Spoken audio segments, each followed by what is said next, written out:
Hey guys, what's up? Welcome back to my channel.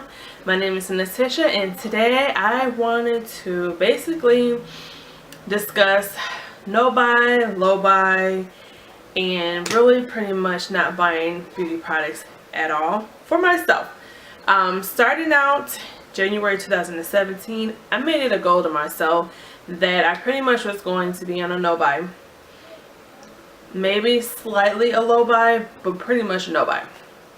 I just kind of looked at my stash of makeup and was overwhelmed and saw that I was, some of my products were going bad, or I didn't like the idea of me continuing to want to buy something when I have plenty of stuff that is sufficient for my want.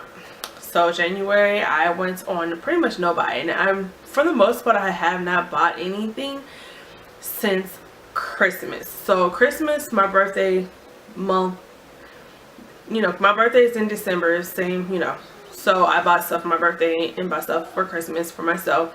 And I think the last thing I bought really was the Tarte Pro palette. I bought that at the beginning of January, maybe the first week of January. And since then, I might have bought 2 of the NYX lingerie lipsticks, the new shades, and that's it. That's all the beauty products I've bought.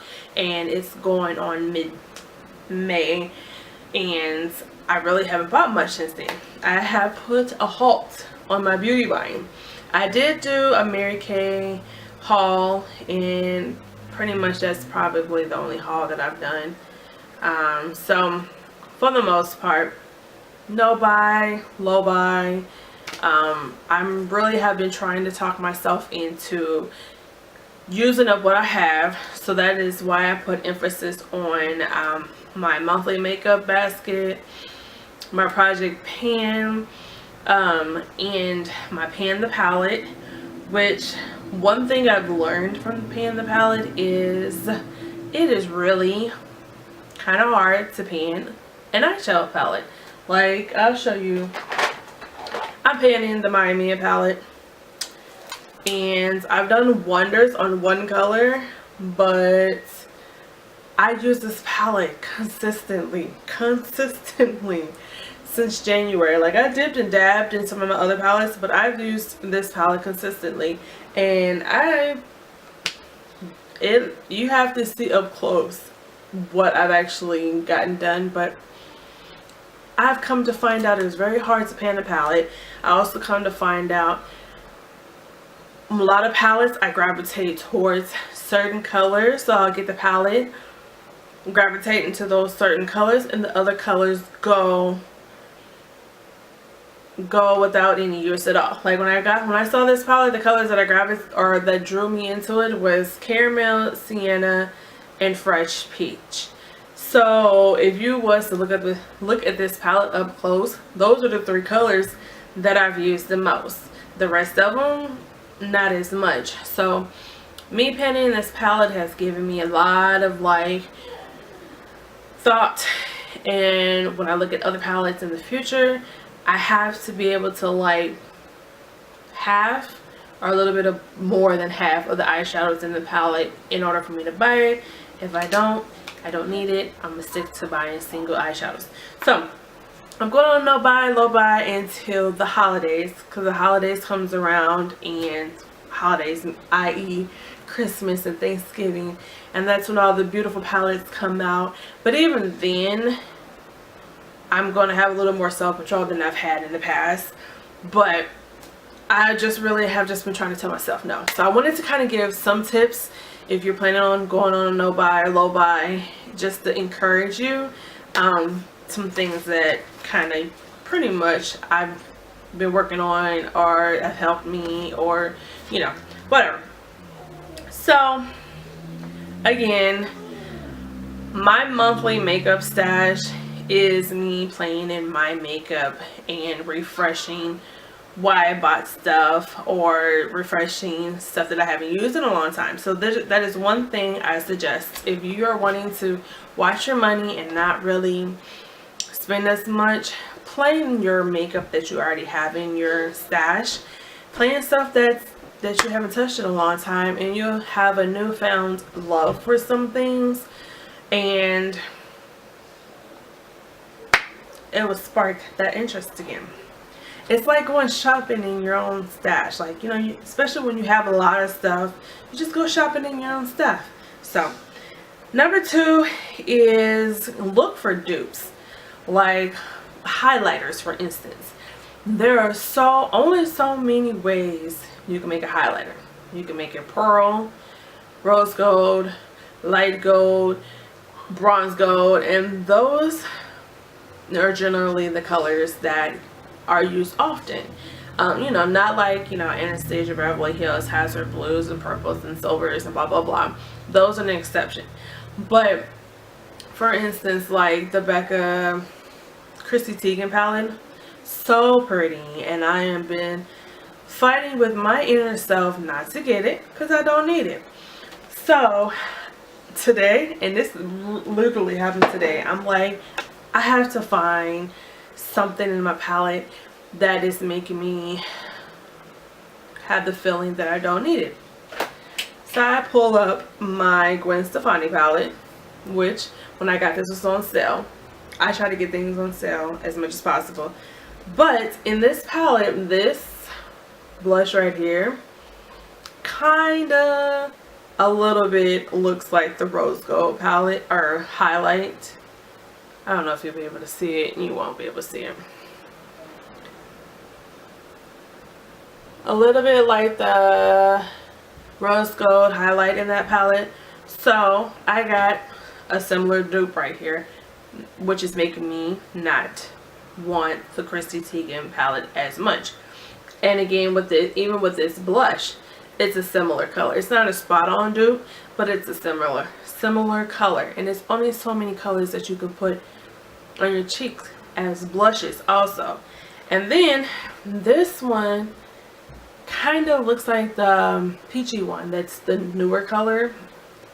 So I did that today because I wanted to crush down that urge to go buy that palette. It's very pretty, but I personally don't need it.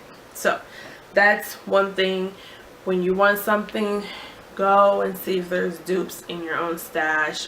Find something that's similar. A lot of highlights look the same on your face anyways, so do that and crush down that urge to buy something. Tip number 3. Tip number 3 is something that I have to personally do because I do have sort of an addiction to buying beauty products. You know, it's just that it's in your face all the time. You're watching YouTube channels, you're watching Instagram, Facebook, everybody's, you know, doing reviews on products or showing hauls or their favorites, and they're telling you they like it and they love it and you should go get this. So you're enticed pretty often, especially if you're a beauty addict and you love beauty channels and beauty stuff, blah blah blah. So I have to literally talk myself out of getting stuff all the time. And at first I was a little disturbed by it, like, dang, why do I really have to talk to myself into not getting stuff? But it helps. Eventually you get to the point where you don't need to do all that, but I have to talk myself out of getting stuff if I want to succeed in saving money and not spending it frivolously and not going overboard with makeup products, especially if you're not a makeup artist. If you're not a makeup artist, you don't need a whole lot of stuff. Stuff goes bad or it just sits, you waste the money, and then, you know, whatever. So the next one I would say is declutter and kind of downsize your collection. The beginning of this year, I went through majority of my makeup, and I got rid of a lot of stuff that was going bad, or I don't really use it, or I come to find out that it doesn't really work with my skin tone, or it didn't look right on me. So downsize your collection, get rid of stuff that you're absolutely not using, and then the stuff that's left over, work on using it up and painting it. So I love lipsticks, but I was finding that I wasn't wearing them as often as I liked them. So this year I have literally been making it a thing to wear lipstick every day. And then my lipsticks that are neutral colors or everyday colors, I whip them bad boys in my lips every day, all day, because I want to use it up. Like, seeing how many Maybelline lipsticks that went bad on me, it hurt my feelings, because A, I hate wasting money, and B, I really did like those lipsticks. So after that, I have calmed myself down tremendously on buying lipsticks. It is something I like to buy, and I like to do swatch videos, but I've calmed it down.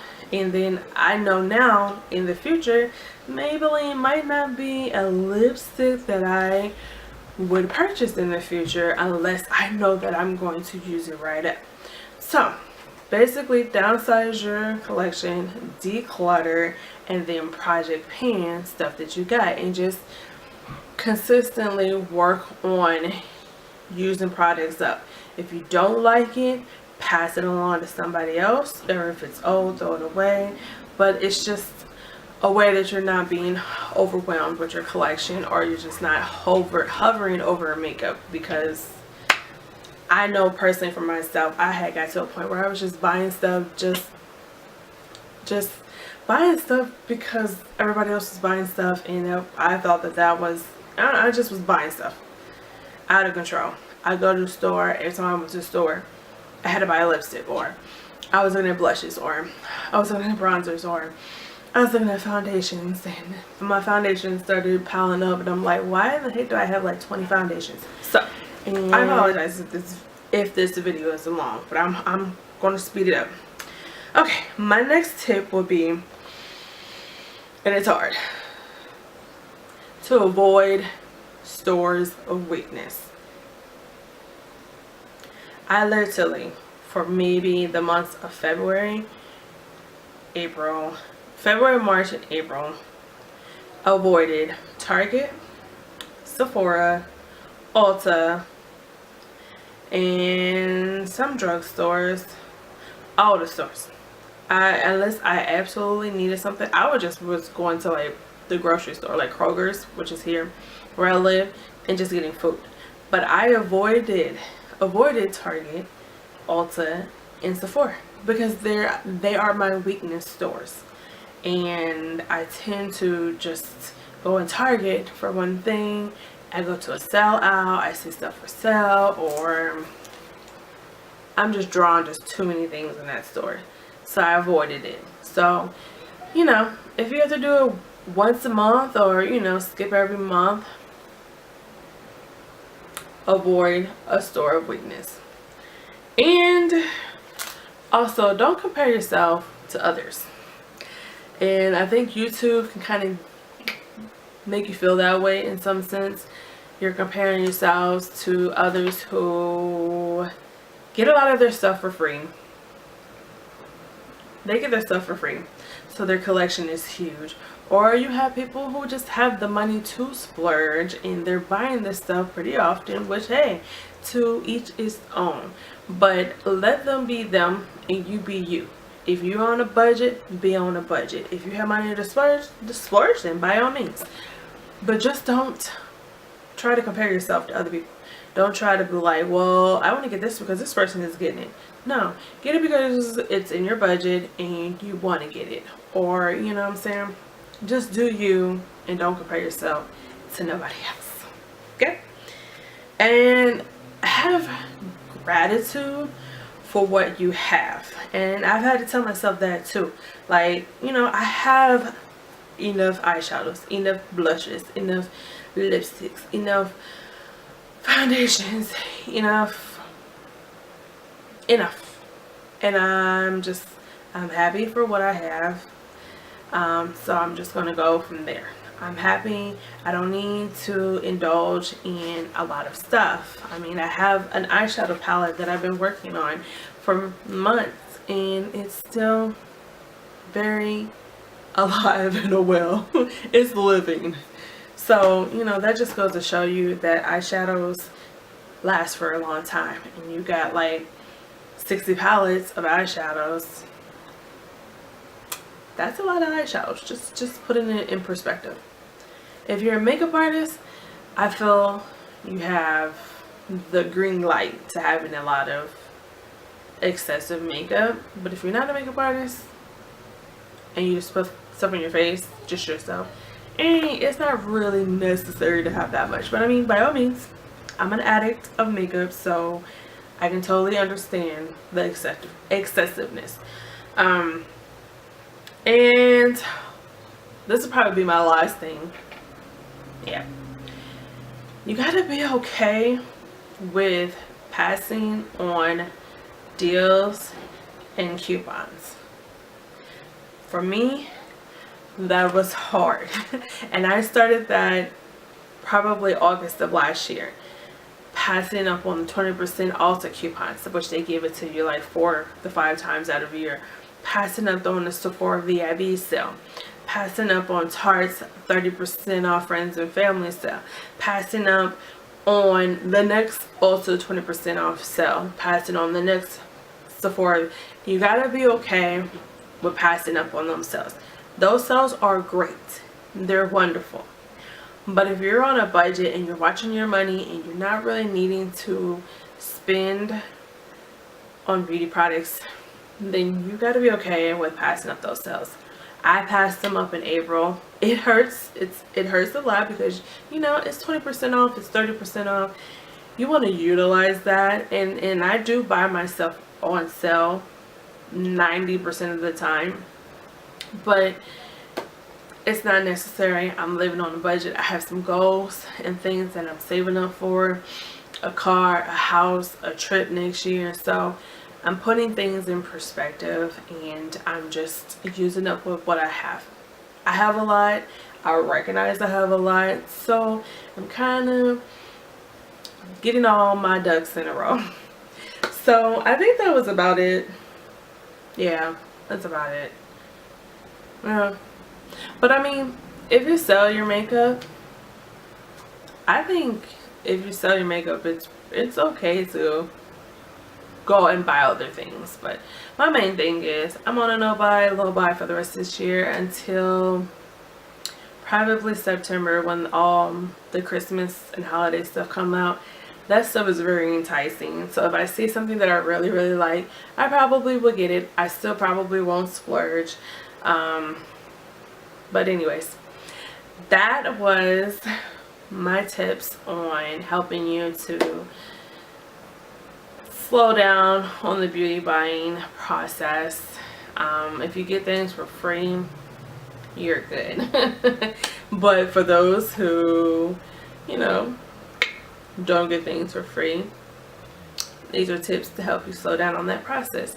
So thank you for tuning into my video, and I'll see you guys in the next one. Bye.